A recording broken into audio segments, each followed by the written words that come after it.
зале. Спасибо, что нашли время и пришли. О нашей встрече знают в родной республике. Приветственное слово в адрес земляков прислала министр национальной политики Республики Коми Галина Ивановна Габушева. Так в жизни сложилось, что многие из наших земляков сейчас проживают в Ярославской области. И тем отраднее, что в центре России появилось сообщество единомышленников, которых объединяет Республика Коми. Земляки всегда желают, чтобы как можно больше людей знали историю и трудовые достижения родного края, понимали ее красоту и традиции. Это важный шаг как для вас, дорогие друзья, так и для нас, живущих в Коми.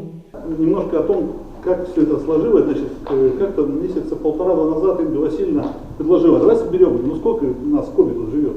Ведь много. И смотрите, уже почти полный зал. Но это первая встреча. Надеюсь, что следующая встреча будет более, так сказать, побольше народу придет. Еще одна из маленьких целей вот этой встречи, это которую преследую я как представитель власти этого города Рыбинска. Если у вас знакомые решились переезжать, пусть они переезжают в наш город Рыбинск. Мы сможем оказать какую-то консультационную поддержку. Ну, по крайней мере, здесь уже есть вот те люди, которые знакомы и близки. Встреча земляков — это всегда положительные эмоции, это море всяких воспоминаний, это полноценный отдых. Также хочу сказать спасибо всем людям, которые приняли активное участие в организации этих мероприятий.